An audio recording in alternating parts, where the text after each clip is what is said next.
Hello, Saunders. Wow. I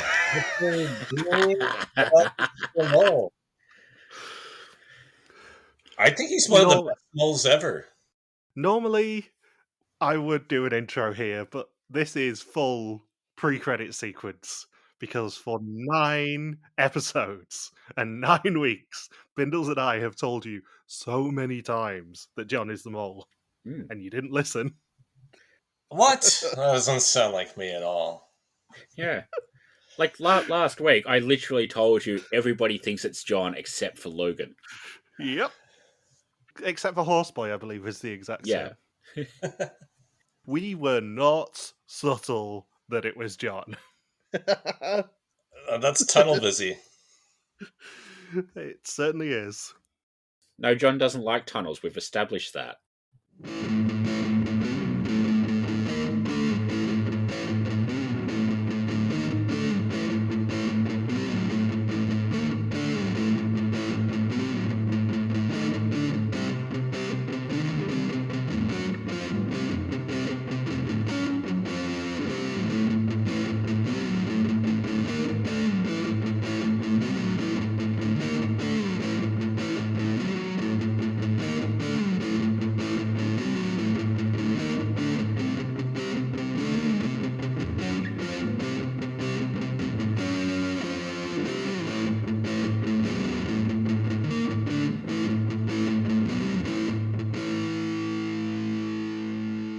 Welcome to the final episode of VSML 2009 Recaps from Reality TV Warriors. My name is Michael Hamstone, and joining me as always is the Canadian who trusted his instincts all season long for what that was worth, Logan Saunders.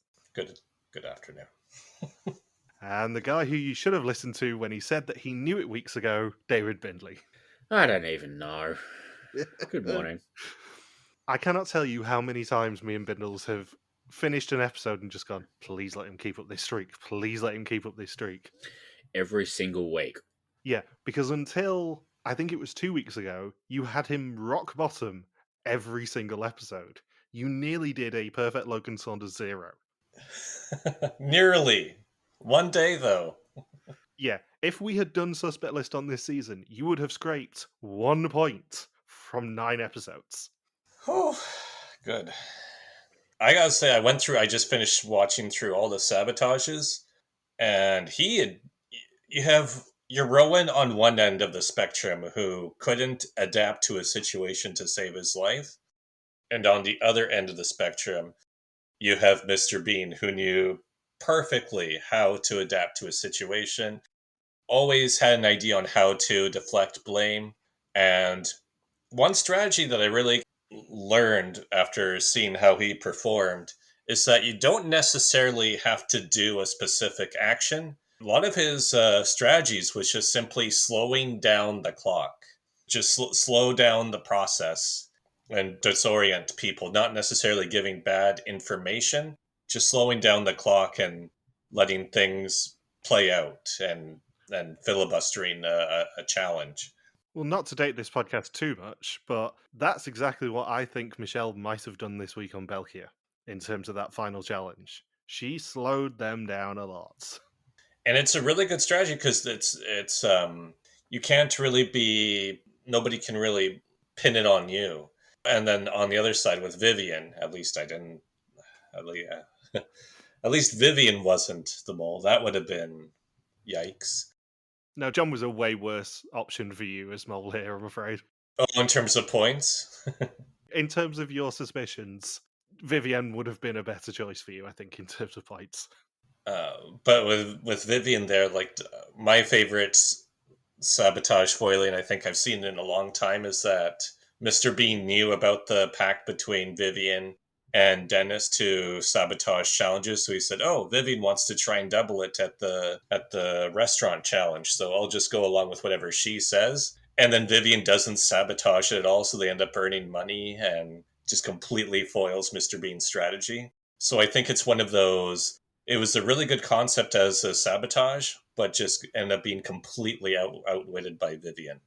Yeah, I think before we actually start recapping the episodes proper, I have to ask you one question. And it's, why did you think it was Anik all season long? Well, they just kept, there were lots of, going back to the Cambodia finale that you guys referenced, was it Stein talking to Anik on the phone, I think? No, we didn't. No. That's the thing. You think we spoiled it. What I actually said was Anna, not Anik. Oh! So your entire season-long suspicion was built on foundations of sand. Yeah, and then the other part of it is just they kept saying confessionals of, oh, it's either Anik or John, but John is just such a non-mole personality, and Anik folds into the what you think of like a stereotypical mole is on, especially on WIDM and or the mole in general, and especially towards the end, and the fact that Dennis went home suspecting John really did not help things at all, because at the time Vivian and John both suspected Anik. So then, if I assume Anik is the mole there, then it's like, well, it doesn't matter who she suspects. And then John was on Anik, and Dennis went home. Vivienne was quite blatant about suspecting John for weeks, by the way. Yeah. You didn't read into it, but she was quite blatant about saying, yeah, John's the mole, and I'm not going to change my mind. I do wonder what happened that made so many people so confident he was the mole. Yeah, because we'll get into this at the end of the episode. He fooled the fans. Like, as Yeah. much as we're going to take the piss out of you in this episode for being so wrong, Saunders, Anik was the number one suspect at the time. Certainly after 8 episodes. And it was not close. Yeah, so I was just as surprised as the Dutch audience was. Yeah, I mean, I can't find the stats for after episode 9 when Vivienne's revealed, but I did note them down after episode 8. Anik had 47,228 votes on the official poll. Vivienne had 11,968 and John had 8,815. Wow, that's that's an enormous disparity for amongst the Dutch public. Yeah. Usually it's a lot closer most seasons, or if it's not close, they're on the right person by the end of it. So they were way off. They were way off too. Yeah, this was as of the snapshot that I managed to find yesterday after I'd watched these 2 episodes, because I was trying to find the hidden clues. And instead I found the snapshot of the website after Dennis went home, and it showed me what the current totals on the predictions were. The other thing about the whole you thought we spoiled Anik being the mole thing is the fact that I may have been slightly sneaky when you mentioned to us before we started recording episode 1 that you'd thought we'd spoiled it. I did go back on the WIDM episode and remove that clip just in case you went back and listened back to it. So that isn't actually in the reunion episode deliberately, just in case you did, for once, go back and listen to the episode and go, oh no, he actually said Anna, not Anik. So I might have been a little bit mean and done that to you. So it was from Rick onwards, all suspected John, right? I presume so, yeah, because Dennis went home suspecting John. And then Rick said, "Oh, I definitely suspected you." It wasn't made clear if he went full ticket on John during the quiz where he was executed, but he was definitely suspecting John by that point. And my favorite thing during the reunion is after the supermarket challenge. Peter Yan says, "Yeah, your dance really reminded me of Mr. Bean." I knew you'd love that. We laughed so hard when we saw that. Yeah, I told Bindles that after we recorded Belgium last night, and much hilarity ensued. Because we have been, as we're going to be saying in a few weeks on the actual episodes, we have been stuffing, or I have been referencing Mr. Bean in every single one of the Belkier episodes. So the fact that we'd forgotten that he is actually compared to Mr. Bean in the reunion just makes that joke even funnier. Yeah, it's like, so even to the Dutch public, even to Peter Yan, because Peter Yan loves sitting at home watching Mr. Bean episodes. Yeah. Anyway, let's do the finale first, and then we'll probably discuss the reunion. It does explain Sam's sense of humor, though. Oh, absolutely. So, previously, the final four took a train ride to Petra, where they only earned half the cash before failing to take a completely empty photo at the World Wonder itself. The women triumphed at measuring a road, leading Vivienne to win a ticket to the finale, but it was Dennis who stormed off, as he was the last person sent packing before the finale. And Peter Yan says the moment of truth is getting closer. In the desert of Jordan, the 3 finalists will be able to give each other the kiss of death before one of them is revealed as the winner, one the loser, and one the mole. And it's day 14 in Wadi Rum. They arrived in the middle of the night in pitch black conditions, and they're driven to a Bedouin camp and eulogized Dennis eventually. Anik said she saw him on the plane and thought she doesn't know him, but he won't leave without winning. And she thinks that he was the first person to go home on the right mole. I like how both camping episodes, nobody really complains, in contrast to an actual hostel with a proper shelter. I mean, Bedouin camp, even for me, and I have mentioned how much I like my luxuries, even for me, that is a really cool place to sleep. Yeah. Arguably not for more than one night, but if you told me that I had the opportunity to stay in a Bedouin camp tonight, I would absolutely take it, obviously. I wonder if the sandstorm was still going when they got there. Yeah, Pete Ian did make a big thing of it last episode. Hmm. And Anik asks John what delicious is in Arabic. And he says, Al delicious, I think it was. I thought he said, I thought that was his answer. John says he didn't expect Dennis to go home because he thought that he'd get to the finale regardless, as he was so determined. And they wake on day 15 with a blue sky. And John says it's an unforgettable experience.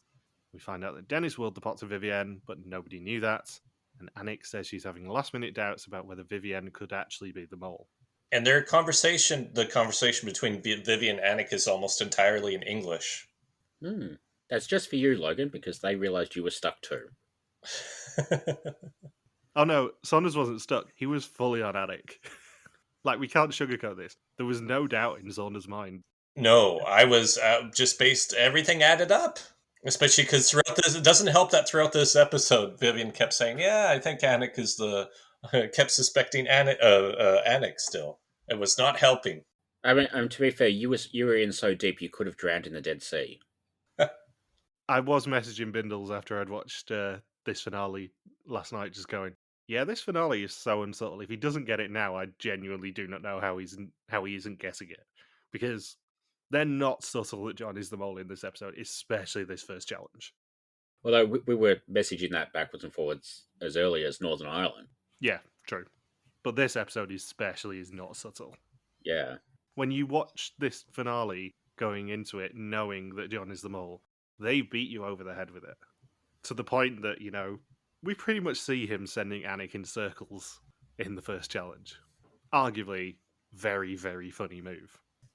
So PCN meets them and asks for the person with the sharpest eyes, and Anik immediately volunteers as she says she's the only one without contact lenses. However, John insists that he does it, and he does get the role, and he'll be navigating the two women to hit flags of their colour in cars that they cannot see out of. Each correct flag is worth €100, while each incorrect one's worth minus 100, and if they give each other the kiss of death, otherwise known as a light head-on collision, they will get €500 at the finish, and they've got 15 minutes. Remember when they had the budget to ruin rental cars like this?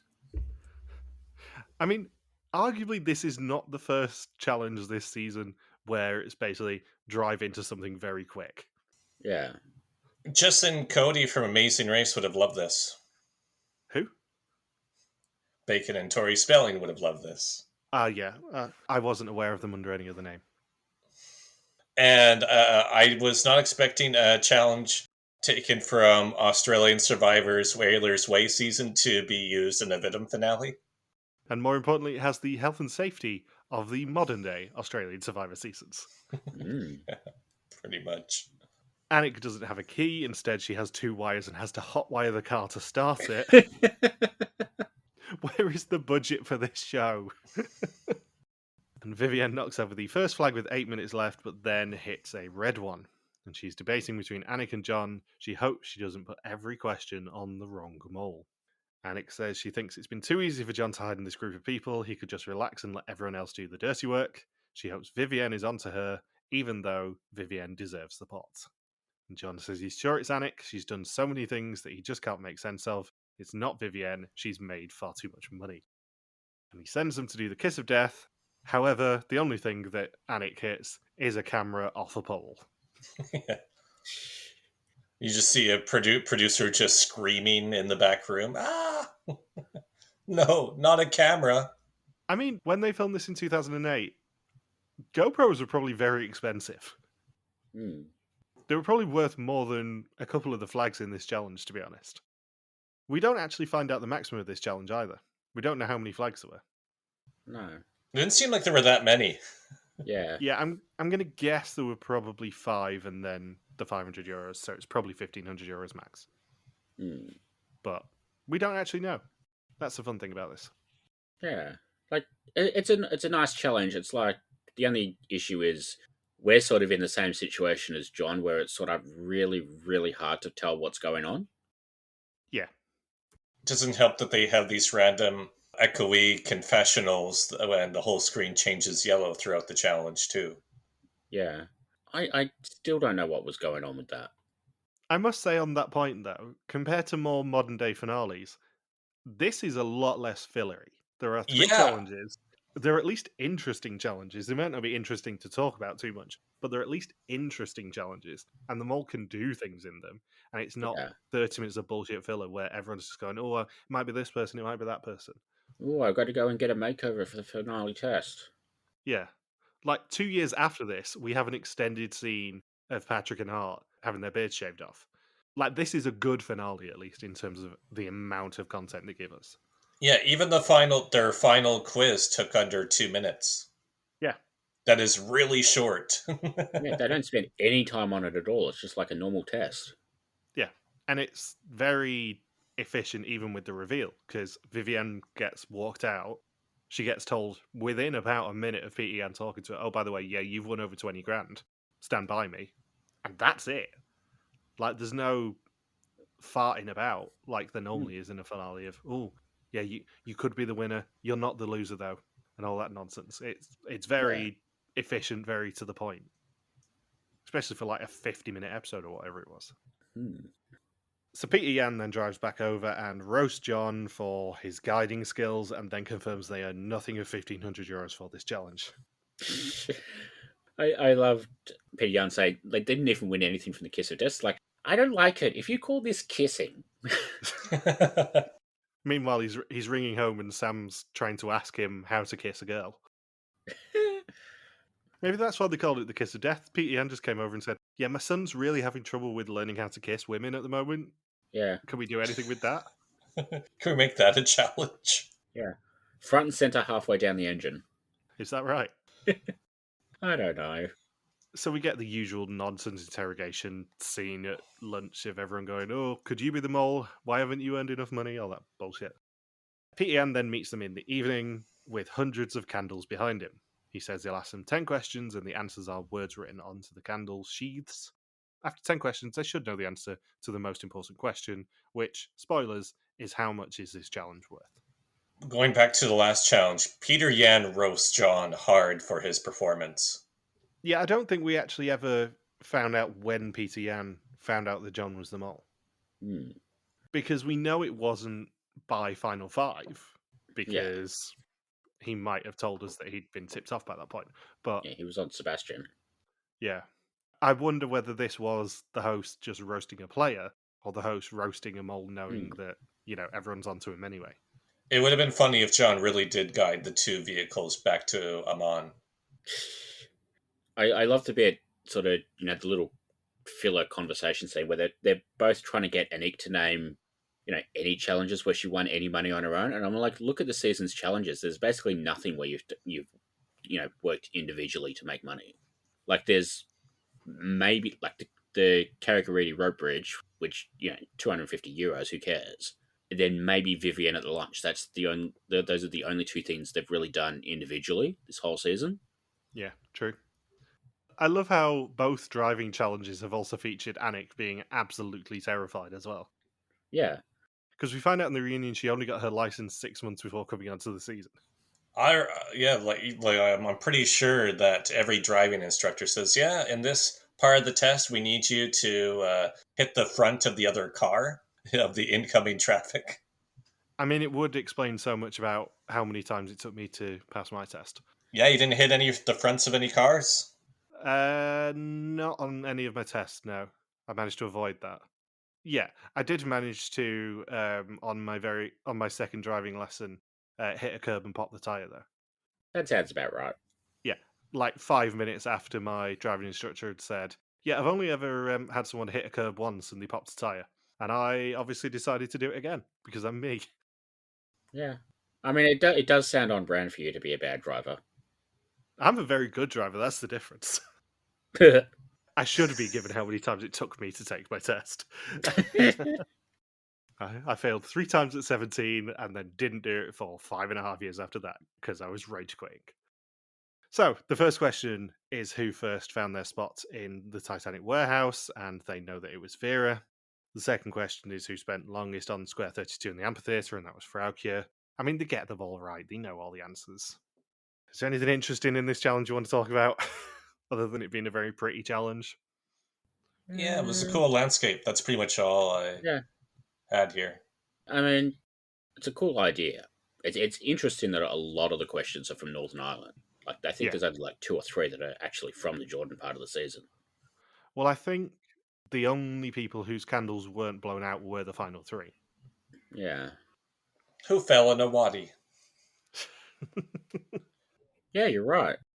Because Vera, Frauke, Hans, Paula, Rick, Sebastian, Dennis were all answers. Yeah, I'm pretty sure that was a very deliberate choice on their part. That they were Yeah. The whole point was they had to eliminate all the eliminated players, and then all the challenges in Northern Ireland, basically. Yeah, I'm just looking at it's basically the 7 eliminated players and then all 3 challenges from episode 2. Yeah, it was quite noticeable when I was watching them. Like, they seem to be just eliminating all the eliminated players here. Yeah. That seems to be the trick to this challenge. What a small prize, though. Yeah, €850. That is a modern WIDM prize. But as we said last week, I think that's probably more to do with the fact that they had already earned like 22 grand at this point. Yeah. They couldn't give them too much more money. No. Because I might be wrong in saying this, but this is one of the highest celebrity pots by quite a way. It probably does explain why they didn't do this twist again for, 16, 17 years? Yeah. I don't think there's that many celebrity pots that are above 20 grand from memory. Oregon? Well, Oregon's only above 20 grand because of the doubler twist. And even that was like 24, I think, in the end. I mean, normally I would have a table in front of me, but, didn't this time. Let's have a look. So Portugal was 42,300, Canada 35,550, 23 grand for Australia, Bali. It's pretty much 25 grand for Argentina. 20 for Mexico. Yeah, so this is the most recent pot that was naturally above 20 grand is this one. Oregon's the only exception because that was a doubled one in the end. So aside from the Oregon doubler twist, this is the highest pot, or no pot has been higher than this one Since Argentina. Yeah, this is the most modern pot that was naturally above 20 grand. Interesting. So, they get a minute before they have to read the candles by standing next to Peter Yan, and they read it as €850, which is the correct answer, and that's what they earn. And it is then day 16 in Al Barid, and time for the final assignment. Each of them has a route to walk and will find 3 dilemmas along the way. At each dilemma, there are a bunch of red balloons and a bunch of multicoloured ones, and they have to cut one of the sets of balloons loose. If they cut a red set loose, then they earn money for the pot, and if they cut a multicoloured set loose, they earn a question for the final test. The mole's money will not count if they earn any. I like this challenge in theory. Yeah. What I don't like is the fact that the mole can't do anything, even if they wanted to. I guess the mole could, in theory, take the questions. So then the others see they're taking the questions and then panic and just sort of, skip the money. But there's not really that much that the mole can do. Yeah, but if both of them are on John anyway, which they are, yeah, the best psychological thing for John to do would have been take all the money. Yeah, like this would be a good challenge if it was like Final 5, Final 6, where there were more players and more suspects going around. But now that everyone is settled on who the mole is, it's kind of pointless. And like even the questions we get, they're the sort of things you'd probably expect to be on the final test anyway, so you'd know to study for them. Because we get what was on the mole's car in the junkyard, what was the room number in the first hotel, and what colour flag did the mole have in the Jeeps 20 minutes ago. Those are the sort of things you'd expect to be on the test. It's not like they were asking, "Oh, what did the mole have for their meal on the flight to Amman?" Or what color shoes was the mole wearing on day 6? Like, there's, I, I think the questions were a little bit too obvious to make it worth it. Yeah, the hardest question of those three is what room number did the mole have in the shithole hotel? Yeah, The other two, you can kind of revise for even without having to spend €700 total to get them. yeah. And as Vivian points out, there's only 3 questions, and either she's on the wrong person and it's not going to make a difference, or she's on the right person and she already knows the answer, so the questions don't help her. Yeah. I didn't expect multiple challenges where Vivian could give balloons to children. You didn't expect a lot of things this season, Logan. Yeah, it's the season of surprises. Yeah. It was quite the crusade. It worked out just about as well as the Crusades. Saunders came to a fork in the road and chose the wrong path. Yeah, for some reason I chose the singing challenge. But yeah, I did. Where did those kids come from? I don't know, but like it's odd that they made a big deal about the contestants were too far apart to really see each other, which makes the balloons pointless. But then those kids, they watched Vivian cut her last ones, and then they grab a balloon from a Nick. Yeah. Like they must have been relatively close for the kids to go backwards and forwards. Maybe they're really fast kids. I presume, given all the paths converged on PEN, that the paths were reasonably similar, or maybe they were pretty much exactly the same path and just filmed separately. Yeah, I don't know. But I like how the whole thing is, ooh, whatever balloons you cut, the other 2 people will know what you chose. And then they're like, and then all 3 of them say, yeah, we couldn't really see the balloons. We couldn't tell what it was. Yeah, we were too far away. Yeah, maybe they shouldn't have put red balloons in the multicolor stack. Yeah, I was surprised they did that too. Where I'm thinking, well, you're making it pretty much impossible for everyone to figure out what each person has chosen. So again, what's the point? Also, something I didn't need to mention this episode, given that I'd watched yesterday's Jeopardy episode this afternoon. They had a question or a clue all about Petra. And I didn't realize until 2007 it was not considered one of the wonders of the world. It was designated one of the 7 new wonders of the world in 2007. Yeah. So that's kind of why they went to Petra, I think. That's probably what put Jordan on their actual list, was, oh, Petra's just been awarded a new world wonder. Let's go there. Or maybe the king or whoever it was who really, really, really wanted Survivor to keep going there after 9/11 just sort of looked around for another reality show. Yeah, maybe. I think the only ancient wonder of the world that still exists is the pyramids. Yeah, I knew it wasn't one of the ancient wonders of the world, but I didn't realize the new world wonders were designated in 2007. Because that probably would have been right about when they were planning this season. So maybe that's what put them on the radar, is what I was thinking. It's sort of crazy that they wanted to do a Survivor season in Jordan where there is nothing. Like, as nice as this season has been, there is very little trees, very little animals or anything to eat. I genuinely don't know how people live there, if that makes sense. Yeah. We missed out on the Shisha Immunity Challenge. I'm assuming that it would have been somewhere around Wadi Rum where they filmed Desert Forges, because that already has the TV infrastructure. Because I recognised Wadi Rum from the first challenge in this episode from being on the Desert Forges. Are you aware of the Desert Forges out of interest, Saunders? What's that? I don't think so, no. It was a game show called The Desert Forges. Basically, it was trying to be fought by Ard, but in the desert. It's a French show as well. It got adapted in the UK too. One of the co-hosts on it was Gabrielle Richens off of Australian Survivor. I can't believe we've mentioned all 3 eras of Australian Survivor in this episode now. I know it's quite impressive, isn't it? But yeah, it was filmed at Wadi Rum where they did the first challenge this episode. I remember Gabrielle now. She's the... Oh, what was her ridiculous title? The Pleasure Machine. Yeah, I don't think she's allowed to use that nickname when filming in Jordan. I don't think that would go over too well. So once they reach Peter Yan, he then sends them off to do their final test. 40 questions about the identity and actions of the mole all season long. Whoever knows the most will leave Jordan with the pot and unmask the mole. Vivienne says when the group was bigger, she couldn't help but notice John being suspicious, but Anik was always second on her list, so it's really difficult to have both of them in the finale with her. Anik says that since she spotted John was the mole, she's been tracking all of his actions, creating confusion, being unclear, and then saying that he tried his best, and he let them do all of his dirty work. John can't help but conclude that it's Anik. She chose a tactic that made her seem dumb. She barely won anything, and Petra made him sure when she tried bringing everyone back in before the photo was taken. PTN tells us that everything is complete. 7 people have gone home, and now the final 3 are preparing for the reveal. Vivienne then appears, and she is told that she's been called here for a reason. She's either the winner, loser, or mole.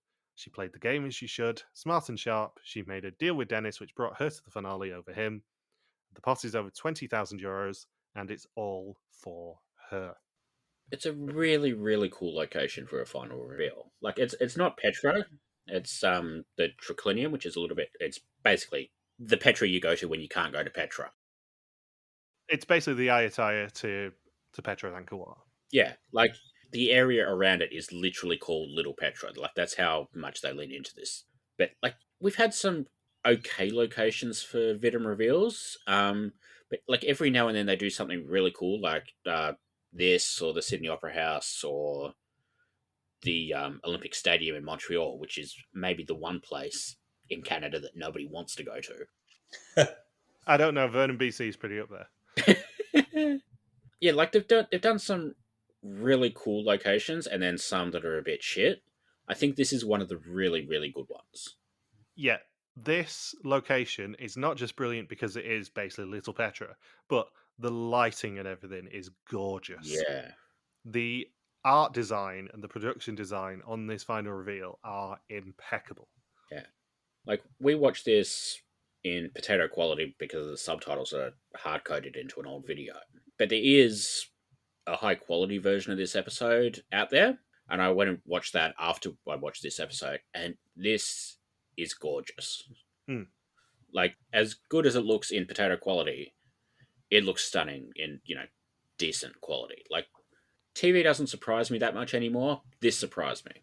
Yeah, there is something to be said about anchoring your mole reveal around one of the major sites of a country.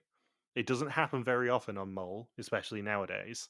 But if you go to Jordan and you can do a reveal at Petra or somewhere very similar to Petra, you absolutely take that opportunity, and they ran with it. Yeah.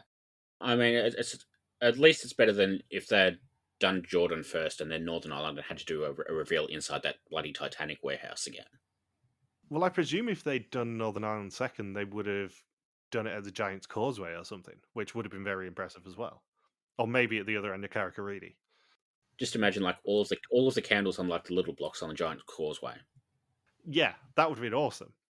Unfortunately, and I'm going to make another joke about Northern Ireland, I'm afraid, our Northern Irish contingent, I think it would have been a little bit grey and miserable to do the reveal there. I'm glad they did Petra as the reveal, or Little Petra as the reveal, rather than, the Atlantic coast.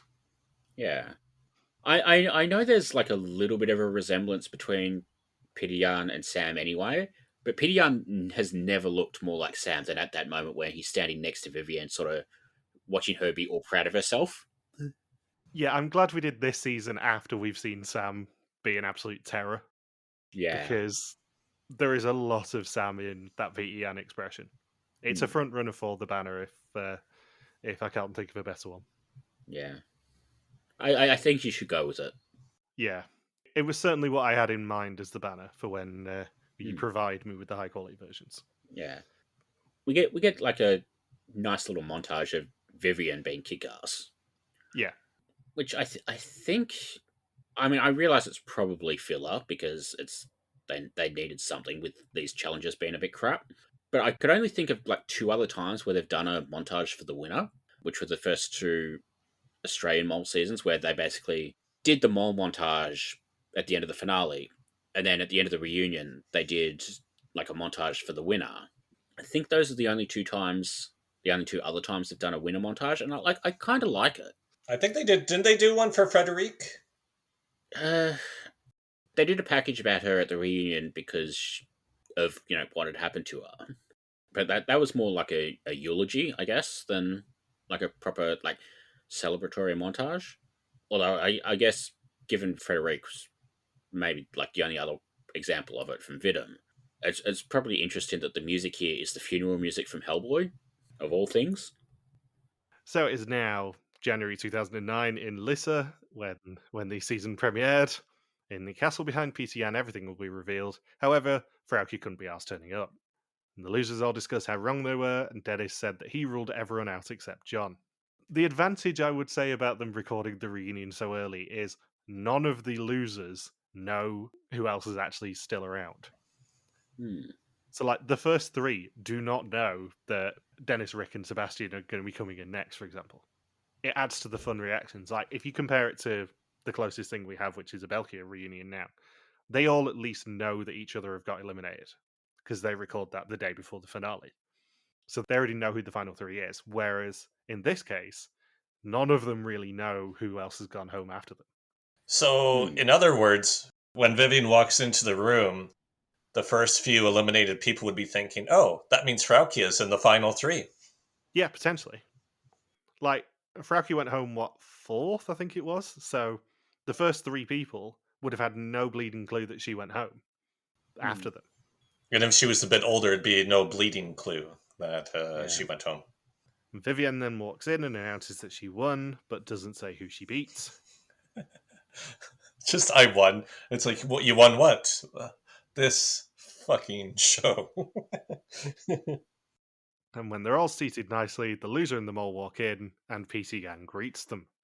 Anik trusted her instincts all season. It brought her to the finale, but it also led her to doubt that she was right until today. She was certain at the final test that it was John. John can get away with anything. He used his humour and clumsiness to draw a smokescreen.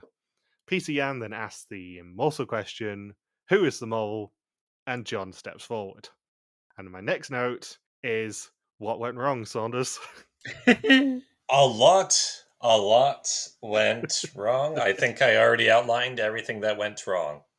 I know we hate doing episodes where me and Bindles just gloat about you being a moron, but this is the first historians ever that you've got wrong, I think. We don't hate doing these episodes.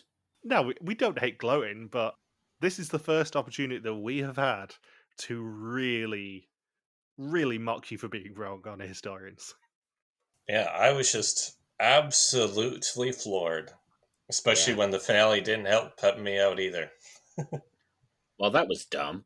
Yeah, it's like, oh yeah, Mr. Bean's is usurping Anik's role because he knows she's gonna. She just wants to be at the helm of navigation and screw everyone over for the challenge. Or with the balloon path of, oh, well, Mr. Bean is playing it as a contestant since he wanted all the questions because he's not confident he'll beat Vivian on it. And Anik picked 2 out of 3 money pouches because she's the mole, so it won't go towards the pot anyway.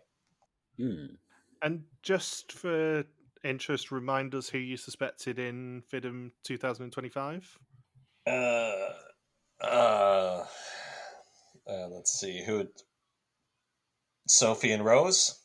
Yeah, I'll give you a clue. It wasn't Stein, which is all that matters. Not Stein. Not the mole? So at this point in our recording life, we've got 3 mole seasons that we're going to be talking about this year, and 2 of them you've really biffed at the end. Please let the mole be Michelle. Dumb. And if Michelle gets executed next round in Belgia, it's like, okay, it's an Imrod or nothing. So he says he didn't expect to be mole when he landed. He just wanted to play the game and not go home first, and now he's staying till the end. He knew where everyone needed to be in the Titanic warehouse and delayed Frauke and Hans, as well as sending Hans the wrong way and leading to him walking like the Pink Panther. In the exemption negotiation, he targeted Dennis, knowing that they would never agree and cost the group money. In the Titanic office, he volunteered to go first under the cover of not being comfortable in the dark. He wasn't actually scared at all. He found a lot of money, knowing that it was half money and wouldn't actually go into the pot. On the Wheel of Belfast, he knew what the correct combinations were and messed up. Wait, you messed that up, Michael. It's Wheel of Belfast. On the wheel, ! Of ! Belfast!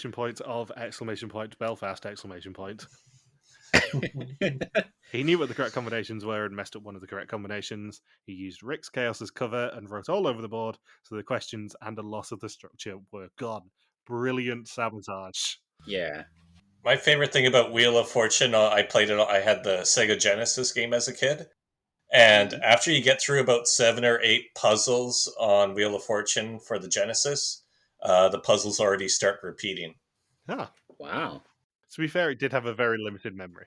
Yes. Just like you for Who the Moles Are. Hmm. Sebastian offered him facts and he gave nothing in return. He also wrote the phrase Dom fail raden, a lot of guessing, in Sebastian's mole book, which is an anagram of Van Aird de Mole. It's some Tom Riddle thing right there. Yeah. Also, very fun hidden clue. Yep. In the bus station, he didn't give wrong names as that would have been too obvious. He decided instead to take time a little bit flexibly. 4 minutes became 3 minutes, and he did a lot of calls unnecessarily. He relied on Anik and Hans not making it, allowing himself to be the hero. He did a lot of like really good sabotages. Like considering he didn't know he was going to be the mole until he got there. Yeah, given he had zero prep, his sabotages were fantastic. Yeah. I thought the phone booth one was one of the most clever ones. Yeah. Like the phone booth one was really good. The Belfast wheel was really good. Sending Hans up 3 flights of stairs for no reason was really good. There's a couple of like really, really clever ones. Yeah. I am partial to the next one, which is the junkyard where he just randomly decided to pull up the handbrake constantly. Like, so unbelievably unsafe at the speeds that Anik was doing. So in the junkyard, he knew where everything was, and when Anik was going too right, he just pulled the handbrake to stop her. She only got her license 6 months beforehand, so he used that as an excuse not to get hurt. He also did the classic sabotage of holding the button in on the walkie-talkie. It wasn't Paula after all. At the giant pinball game, he caused chaos to stop people working together to work out how to earn money and play two individually. They didn't form a strategy, and that cost them dearly. We talked about that too. That there Yeah. was no cohesiveness there with rolling the Yeah. ball down the hill. Again, this was the point of the season where we were trying to nudge you in the right direction. Yeah. Because as entertaining as it is for you to get it wrong constantly, And it's very entertaining. we wanted to give you a little bit of a chance. So that pinball challenge, we were not subtle about the fact that it was John who was causing chaos. Yeah. Like I really liked the theatre sabotage as well, where he's like he got himself into the position of being on stage, which is always a bad idea. But then he's like, I know the words. I'm going to lead them down the garden path with, I'm going to waste time basically saying everybody's name. I'm going to waste time saying colours. Like, that was really clever. And then I don't think they even covered the bit where there's like 20 seconds left in the challenge and he just recites the 6 words they already know to just fill up the rest of the time and just make sure they lose. I know we'll get into this at the end of the episode when we talk about how John is as a mole and all that sort of stuff. But John's biggest strength is knowing how he comes across to people.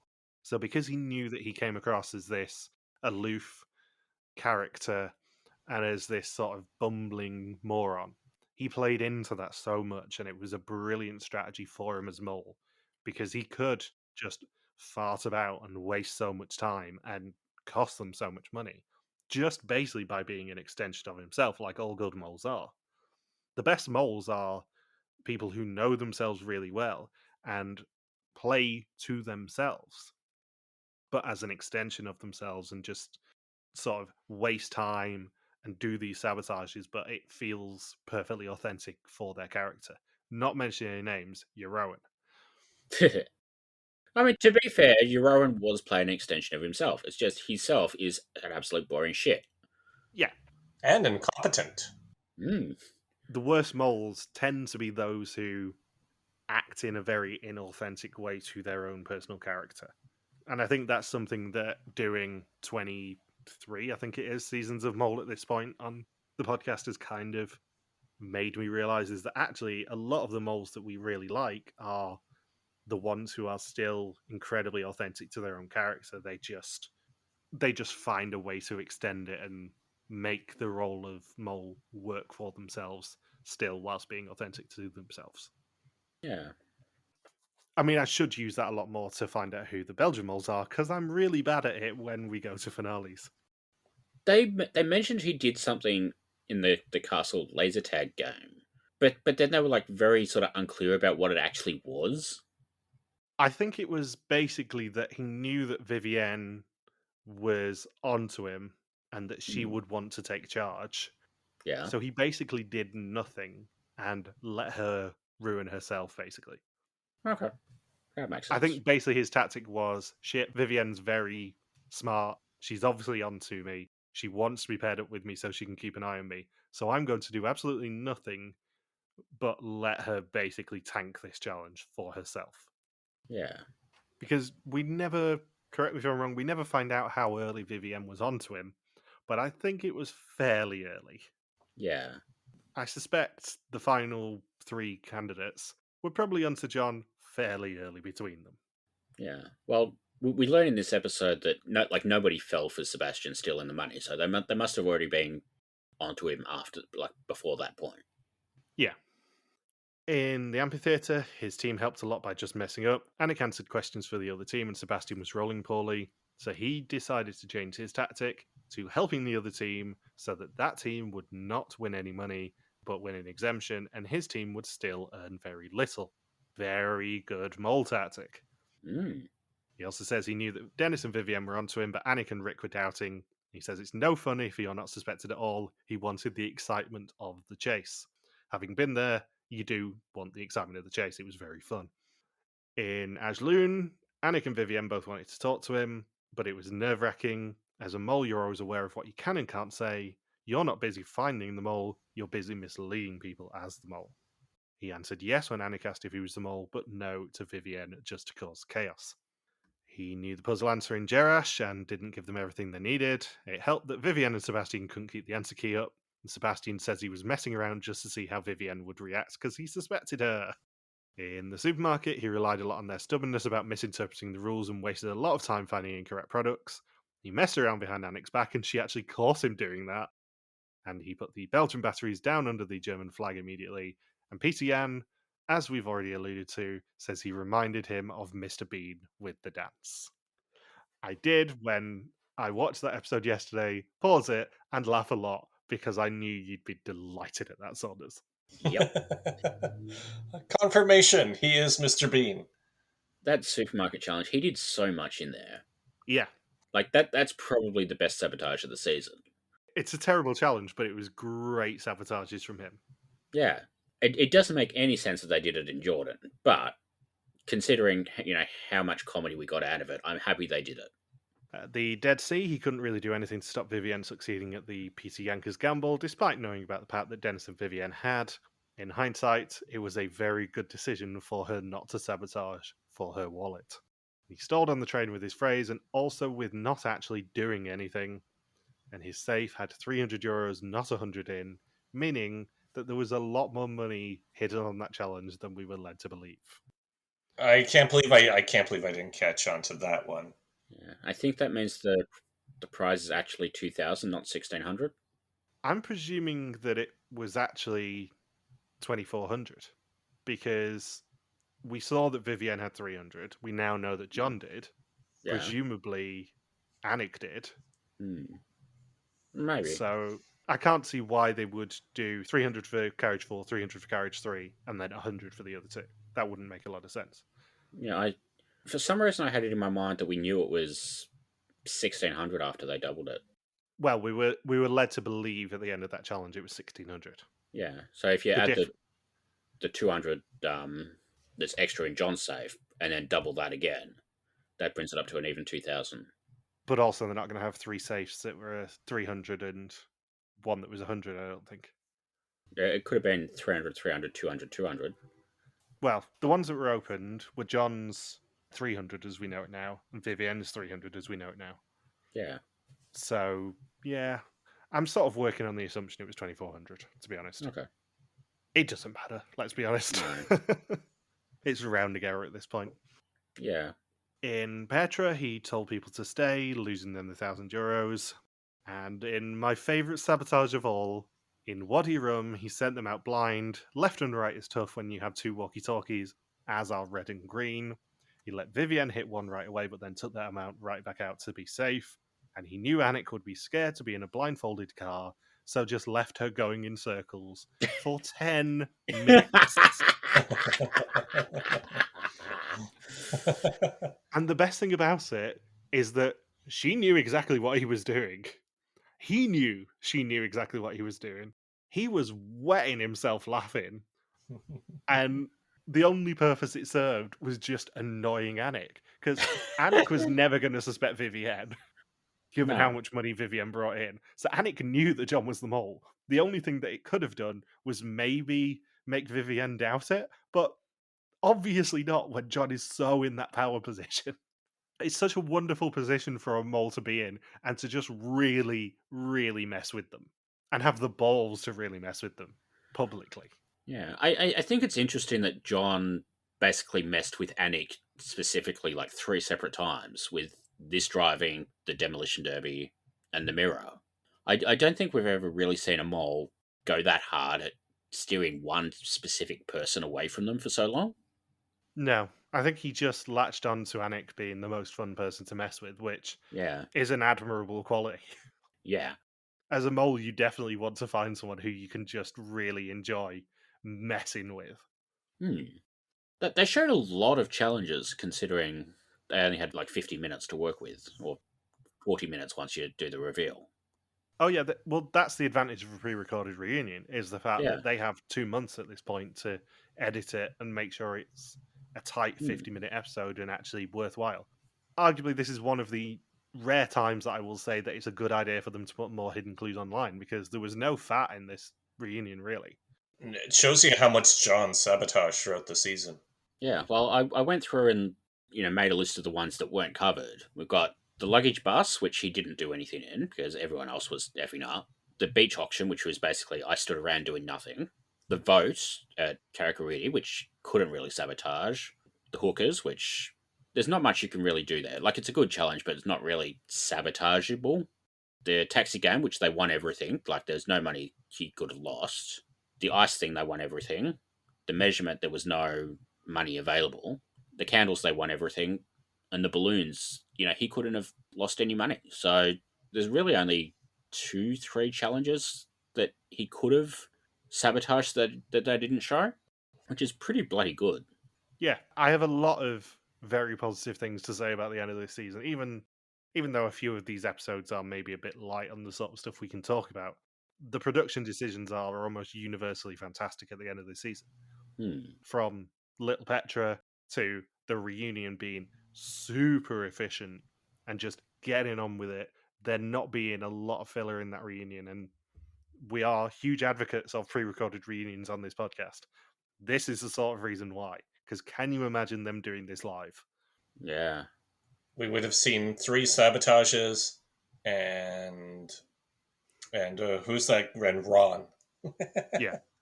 3 sabotages, they would have spent 20 minutes talking to Rick, and then come back and they're like, oh shit, we're running out of time, and then they would have shown Petra, and that would have been it. So PTN also reminds us that Vivienne was the winner and confirms that the pot was €22,650, meaning that Anik and Vivienne banked 1,100 of 2,000 in the final challenge, and they earned 1,950 of 4,350 for the episode, and 22,650 of 86,700 for the season. The hidden clues were that John kept using anagrams of the same phrase, Van Air de Mol, throughout the season. He also pointed us during the tests with his cursor to the web address mol.nu, where a picture of John was hidden. And PTN also teases a very special 10th season next year, but that was so 2 years ago. The additional clues from the website, because I managed to find them somehow, John basically has 3 separate moments where they lean into that thing they always used to do about how moles are blind and they, underground and all that sort of stuff. Because we got wanting to go into the Titanic offices because he's night blind, the train message on the carriage being I don't see it, and then being afraid of tight spaces in the laser tunnel. So we've got 3 separate things there, sort of leaning into that sort of stereotype, I guess. Also, the solution for the Belfast Wheel Challenge. If they'd got all 4 of the carriages right, John would have been left on the ground. Those are the only other 2 that were on the official website, but apparently Hans's radio show also later revealed that there were a couple of 747 references, which I'm not quite clear on, where they were or how they worked out, but apparently there are a couple of 747 things related to a play he was in titled Boeing, which is obscure even for this show. Yeah. Yeah, so not a great season for hidden clues, really, but considering they didn't know who the mole was, I think they did pretty well. Yeah, it's so much tougher to plan out hidden clues if you don't even know who the mole is until you're filming. Yeah. So the answers that we've been waiting for to the questions we ask at the end of every episode. Who did Logan suspect? Not John. It's fair to say. Suspect list score of 1. Your worst performance ever, Saunders, not to rub it in too much. The sneaky Belgian. Oh, who was the... Yeah, that was my next question. Who was the sneaky Belgian? Well, who did you think the sneaky Belgian was, Logan? Because you might be able to gain back some respect for this. I said Vivian. Well, you won't be getting any respect for that because it was Vera all along. Yeah, it was. And she went first. Yeah, we dragged you along the whole season, thinking, well, you're going to get John, so we'll do this just to fuck with you, and then you didn't get John, so you've managed to lose twice. Do you remember last Historian season we strung you along by asking who's fucking Saunders, and the answer, or half of the answer, was the first person to go home? Yeah, we kind of did it again with the sneaky Belgian, I'm afraid. Yeah. Vera would have probably been my last guess, to be honest, which would have fit in well with how the season went. The answer to the other question that we posed, which was which of these people do you think ended up hosting Mole Talk for years and years and years, the answer to that is Vivienne. That makes sense, because of how in tune she was with the game. I think basically the timeline was Aryan did it on his own for a couple of years, then Vivienne took over, and then she basically did it until after Sri Lanka, I think. I think she did about 3 or 4 Mole Talk seasons. She also got to read the Dutch votes at Eurovision one year. She did. So, final few little discussion-y topics. How do we feel about the season? How do we feel about the mole? And I guess, how do we feel about Vivienne as a winner? Because I think she deserves a mad amount of respect for how dominant she was in this season. Did anybody have a realistic shot at beating Vivienne? I don't think so. No. Being honest. Especially when it gets down to that final 4. I think she beats Anik. Well, she does beat Anik, obviously. I think she beats Dennis as well. I think it's close with Dennis, but I think she still beats him. I think Peter Yan sort of suggested in his little, you're the winner speech, kind of suggested that maybe there was like a secret sort of, not quite fuck bond, but the same sort of strategy where they're like, okay, I'll go on John, you go on Anik, and then whoever goes home, we could rule the other person out thing with Dennis. And I think maybe that might have helped her a little bit, but this is probably one of the most dominant games I've ever seen. The only other person I can think of who's really done as well as a winner is the first Australian winner, who somehow managed to have like 6 out of 8 eliminated players suspecting her on the final test, even though she, wasn't really sabotaging anything. She was just acted so suspicious that they all fell for it. But Vivienne, I think, Vivienne is probably one of the strongest players we've ever had on this show. And I think you can kind of tell that even production really liked her, because, like, how often have you seen Peter Yan be proud of anybody? Yeah, he genuinely looked like his child had just won an award, and let's be honest, Sam wasn't giving him any awards at that point in his life. Especially at the end where he's like, you're the winner, and then he just has Vivienne stand next to him as if she's his daughter. Yeah. Given what we know about Peter Yan, basically, he is more proud of her than he is his children. Yeah. I mean, he turned up to this reunion. He wouldn't even turn up to Sam's. Yeah, good point. I think in terms of dominant personalities as winners, she reminds me a lot of Sana from Oregon, actually. Because Sana was a huge bit of that season, and she got so much suspicion that season. Yeah, but I can see that. She was completely no nonsense. I mean, I think we tried to hide it in the Dead Sea episode, but Vivienne's performance at that dinner party challenge was impressive. Yeah. Especially when the mole had a set strategy for making sure they lost money, and then Vivienne just completely outwits the mole. Yeah, well, she had maybe an hour, 2 hours to learn all that information. Here she had 2.5 weeks. Like, I don't think there was any way she was losing. As much as I'm not going to criticize John too much for, being picked on location and all that sort of stuff, he underestimated Vivienne, I think. Yeah. Like, he went into this final 3 knowing that he could fuck around with Anik and that it would be entertaining and that she would react in the way that she did. But I think he underestimated Vivienne's competitive drive. I think he tried to do a lot of the same sort of messing around with Vivienne that he did with Anik. but it didn't work with Vivienne because she's so laser focused and competitive and wants to win. Because if you compare it with the driving stuff and making Anik drive in circles and all that sort of stuff, the stuff he did with Vivienne was, oh yeah, Vivienne's onto me. I'm going to just let her mess up this challenge. Yeah. But she didn't react in the way that he wanted her to, I would say. Yeah. And I think it's very interesting to compare winner and loser in that way, because you don't really have that relationship between mole and winner and mole and loser that you have in this season with every other season. That's true. I didn't think of that till now. That his 3 weakest sabotages were all ones where he was in a group with Vivian, and he just couldn't figure out how to rattle her or how to get her to screw up a challenge. Like even the most success was him just doing nothing during the laser game.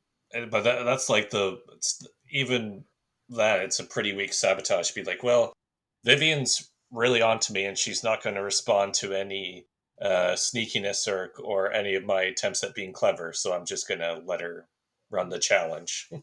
Yeah, and like they only got 1 out of 5 bags there, but really part of that is Sebastian just sort of running across without a bag, and then the other 3 got shot, which isn't something him and Vivian can control, really. Like, yes, they did badly in that challenge, but none of it's because of him and Vivian. And I don't want this to detract from the fact that John is a fantastic mole, regardless of is. whether he was picked on location or not. And I have my own thoughts about the picking people on location twist that I've articulated many a time. I don't like that twist generally. But John is a fantastic mole, and he adapts so well when he's picked on location that it's just stunning to watch on a rewatch. Yeah, I did like when they showed like the opening interview with the old moles, and during the reunion they showed him basically answering Yvonne's question about being flexible with something along the lines of, oh, when you're the mole you get to change the rules to whatever you want, and I think that's probably what got him the job. Yeah. But John was a really good mole, Vivian was a really good winner. I don't know if this was the best season. I think there's a couple of problems. There's a lot more filler people in this cast than you'd think, considering sort of how many big mole names come from it. Because really, like the final 4, Sebastian, really sort of like big mole characters. Maybe Paula a little bit as well, but not so much, because Paula's sort of the first in a long line of crazy women from other backgrounds that they love casting during this sort of era, with, you know, Sundos and 1 or 2 in South Africa, 1 or 2 in Sri Lanka, Emmanuel, Olche. Like Paula is, you know, the first in a long line of those sort of people. Paula walks so they could run, but there's a few decent characters, but there's also a lot of filler, and we really get really very lucky that most of them are out early. But then, because most of them are out early, towards the back half of the season, a lot of the challenges kind of don't land as well because the cast is so good at breaking them. And like some of these challenges are shit anyway. But like I think Petra, they broke the challenge. The candles, they probably broke the challenge.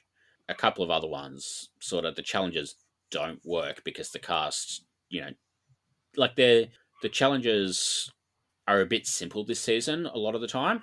And I don't know whether they were backups or what, but like some of them, it's basically like a challenge with one twist, and then the cast either finds the twist straight away, like with Petra, you know, shouting at people, or they don't find it at all. And you're kind of just watching a thing for 10 minutes that there's not really like the layers that we've come to expect from a mole challenge. And you can tell that after this season, they sort of realised with, you know, how much filler interview sections they sort of had to add towards the end, like last week with the people just talking to each other, and then the Vivian montage, and like they've added a lot of filler this season. You can kind of tell they realized, okay, we need the challenges to be a bit more complicated to fill the time. And I think they sort of went back, reconsidered how they do challenges, and then that's sort of part of why Japan works so well. Yeah. I would say this is not a weak season by any stretch of the imagination, but there is a lot of, so especially towards the end. I mean, we all felt it when we've been recapping these over the past few weeks. Like, there's quite a few of the challenges at the end of the season where we have nothing to say about them. Yeah, and like even in Northern Ireland, you know, a few of the challenges are just vote for a person, or, you know, put your clothes on a bus. Like there's good challenges this season. There's a lot of really clever ones. I liked the phone booths. I liked the theatre. I liked the wrecking yard. I liked the supermarket. Love the chariot race. There's like a lot of good challenges this season. There's also a lot of crap, and I think part of it is maybe like because I can't remember off the top of my head whether they did it in Argentina as well, but like in Thailand they were doing basically 2 challenges an episode, and then I think sort of in Mexico they went to 3, but then they kept them like complicated, so maybe they just decided to simplify it a little bit this year and then sort of went too far in the other direction, so then they had to go back towards like a little bit more complicated for Japan. I think maybe like the balance was off a little bit.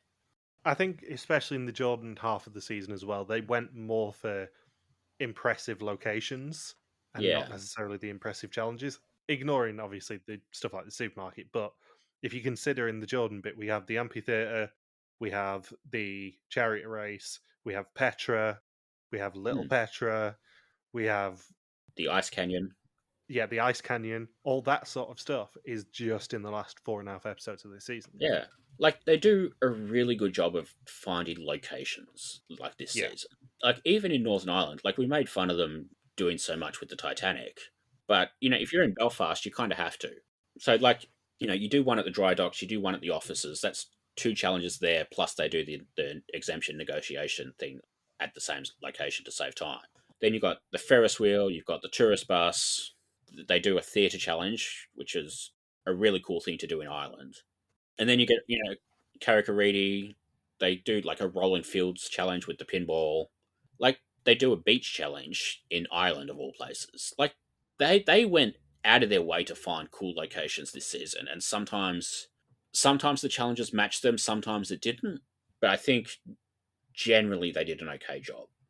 It is interesting watching this season, having done Japan a few years ago on Historians, because I can see the kernels of stuff in this season where Japan improves upon it, because it's a lot of the impressive locations in Japan, but also much more interesting challenges on the whole.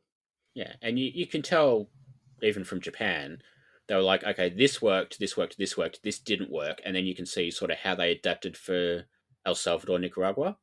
And I think sort of at some point in the last few years, they basically just sort of stopped looking at what happened the year or 2 years before and adapting to that. And they basically just decided, okay, we're making a TV show. What board game can we turn into a challenge?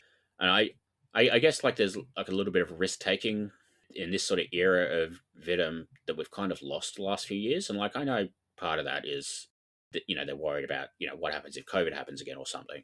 But you can really tell, like this season, Japan, El Salvador, they were really trying to make good TV.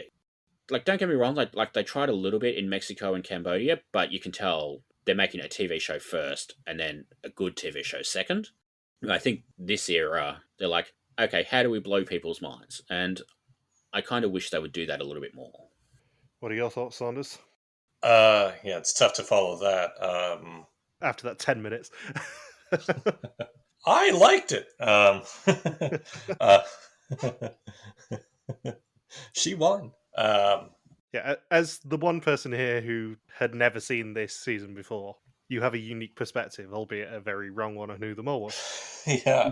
It's fun, watching it for the first time and just not thinking that a guy like John would ever be cast as the mole, because that really threw me off. Because it's like, because I was making Mr. Bean jokes from episode 1, because it's not like, oh, because of mishearing what you said during the Cambodia finale. That's what made me not suspect John. But here it's like he was at the very bottom of my list every single week. He wasn't on my radar whatsoever. 8 of 9 weeks he was your bottom, and second bottom on that remaining week. And what was the other thing I was going to say? I'll come back to that because a different thought came in my mind. But it's interesting that how different John is too compared to who they pick as the mole in Japan. Just the big contrast there, and very different strategies, and how the subsequent mole, I believe, is ranked as pretty much the worst mole by the Dutch general public. But and I don't. And now that I've seen this season, I'm thinking, I wonder if the mole in WIDM Japan has such a low rating because of how good of a mole John was just 1 year prior. If that also impacted the public opinion there. That thought just crossed my mind. I was trying to find the ranking on the WIDM subreddit. I can't find it just to see where John was, but I'm pretty sure he was very high up on the list. Yeah. I know he wasn't number one because that was Georgia, but I think he was at least top 5 from memory. I will say, like, as much as we think it's sort of unexpected for John to be picked as the mole, when you look at who the 4 old moles were who made the selection, you know, you've got like a theatre person, an old person, and a troll. Like, these are the sort of people who were going to pick somebody like John. Like, none of these people were going to pick Paula or Vivian, really. Could you imagine Paula was picked? Ta-da! And it's also interesting to see Northern Ireland and Jordan picked as locations, because when you think of just the whole reality TV genre in general, Jordan very, very rarely used, even like it's usually tied to the infamous story of Survivor not filming there because of 9/11. And then, of course, you have Northern Ireland, which very rarely gets featured as well. So it's interesting that both locations got to share a season based on a very flimsy connection. And the production did a great job of utilizing both locations, and also you kind of understand why both places don't get used frequently. Yeah, I think that's the sort of same thing I go back to about them really swinging for the fences this season, because Northern Ireland and Jordan are surprising locations. Maybe less so Jordan, because, you know, after 9 seasons, you're probably looking for like a sort of landscape you haven't really used, and the Middle East is certainly up there. But like a couple of seasons later, they do El Salvador and Nicaragua as well. I think they were like really looking for countries that you probably wouldn't expect at this point, especially because, like, you know, the last few seasons had been Mexico, which is very used, Thailand, which every show has done, and Argentina, which is very popular as well. I think they wanted somewhere a little bit left field, and these are 2 really good locations for that. Yeah, it's worth bearing in mind in a historical context, as we are historians here. 10 years before this season filmed, Northern Ireland had just signed the Good Friday Agreement. Yeah. And it was a literal war zone before that. Yeah, it was a literal war zone before that. 10 years before this season filmed. And this season isn't that old in context. They filmed this 17 years ago. Yeah. So for them to have the balls to go to a literal war zone 2 years in 3 is pretty impressive. Yeah. Like, you don't see Amazing Race US going to Iraq. No. Or, you know, they still haven't touched anywhere that, you know, the Arab Spring was. Yeah. That's the really interesting thing about Northern Ireland as a choice, is actually there were still, probably when they filmed this, some areas in Northern Ireland that it wouldn't have been that safe to go to. I know I joked about it in the Tourbus challenge, but there are some bits of Belfast that you don't want to go to as a tourist still. Yeah. Even, 20, nearly 30 years after the Good Friday Agreement. Are we done for the season? Yeah. I'm trying to think if I had any other. Trying to remember the one thought I forgot, but it's probably best I don't say it because it was probably wrong too. Or offensive, knowing you. Wrong and or offensive. But yeah, I had a lot of fun with this season, and that last minute shock of what they picked a guy who is commonly referred to as Mr. Bean as being the mole. I mean, that's just awesome that we had a Mr. Bean, a Dutch Mr. Bean get picked to be a mole for a full season. Like that's just a fun idea. Yeah. Not going to lie, that's part of the reason we picked it, because we thought you'd like it. Yeah. And I think at this point there is one old mole now who you haven't seen that was in Renaissance, because John does come back for one of the Paths of Temptation challenges in Renaissance.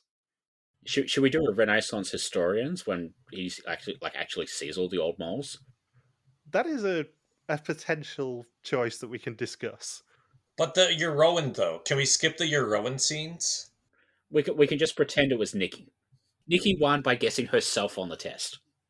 There's 3 more old moles, I think, who have made subsequent appearances. Anyway, let's wrap this season up. Yes. Been a fun season. It has, yes. I'm glad we did this one. So, thank you for listening to our VSML 2009 recaps all season long. We'll be back soon for more mole recaps. Don't forget, you can contact us on pretty much every social media platform that isn't TikTok, where we are RTV Warriors, or you can email us and contact at rtvwarriors.com. You can also support us on Patreon at patreon.com/RTV Warriors and keep Logan Saunders in the filth he so desires. Thank you as always to Marika for the subtitles. We'll see you very soon. Peace out and just chill till the next flavoring. He wrong. You've been waiting 9 episodes to do that. Yep. Well, we went full pre-credit sequence, so now it's time to go full post-credit sequence as well. This is Michael 4 months after we recorded that episode, and 3 months since I've sat in front of this computer, in front of this microphone, speaking into it, because we haven't recorded anything since the end of Belkia.